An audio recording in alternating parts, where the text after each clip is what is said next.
In this lesson, we will learn how to create a schedule for the project activities. We will look at the key steps and good practices in planning our project. We will also get to know the logic of the Gantt chart, the main components of the project plan, and why it is necessary. Planning is at the core of a successful project. It allows us to define the objectives, allocate tasks and resources, and anticipate potential risks. First and foremost, planning guides us towards the results. Without a clear plan, we risk losing focus and drifting away from the project's objectives.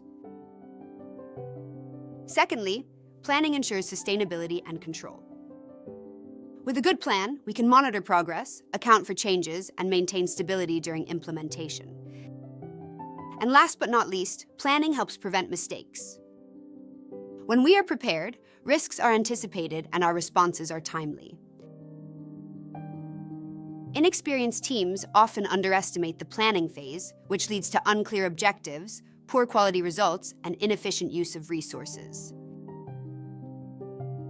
However, planning gives us the opportunity to structure the project, avoid mistakes, motivate the team, ensure value for the end user, and forecast the resources needed. In the planning process, we start with a preliminary analysis, organize kickoff meetings, draw up a work plan, distribute tasks, and define roles and responsibilities. These activities require coordination between partners and clearly defined objectives. Creating a project schedule is a step-by-step process that requires clear structuring and logical thinking. First, we start by listing the main activities that need to be carried out in the project. Second, each activity is broken down into smaller tasks so that we can track and manage them more accurately. Third, we determine the sequence of activities, which tasks need to be completed before others. Fourth, we set a start and end date for each task, which allows us to manage time effectively. Fifth, we create an overall schedule of activities, which serves as our timeframe for implementation. Sixth, we define success indicators, which we will use to assess progress and results. Seventh, we analyze what skills are needed to carry out each task. And eighth, we assign the tasks to teams, taking into account the capacity and specialization of each member. Let's start with one of the best-known tools for creating complex plans. This is the so-called Gantt chart. Gantt chart is a visual tool that presents the activities over time and the assigned responsibilities. On the vertical axis, we place the tasks, and on the horizontal axis, the timeline.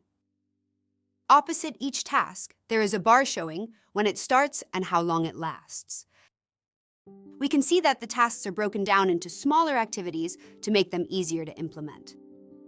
Each activity has a person responsible for it, whose initials can be seen on the right side of the chart.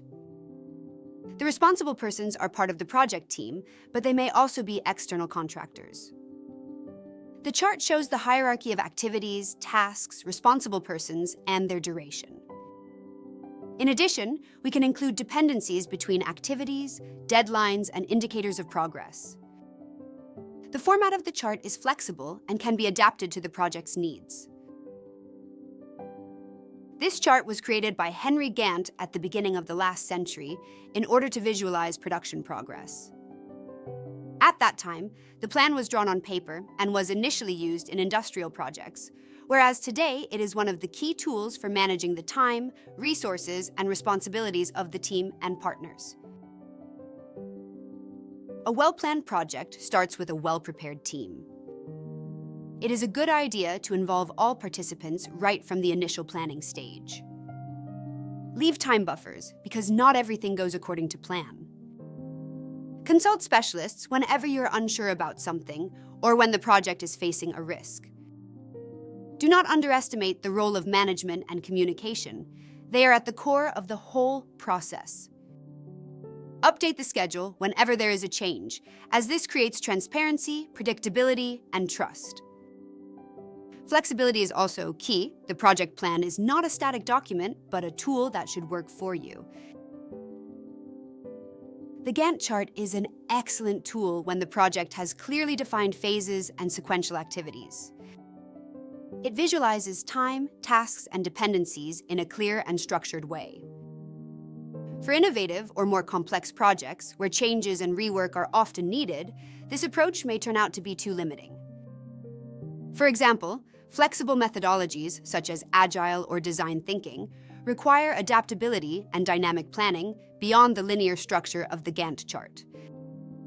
That's why it is important to choose the tool according to the type of project.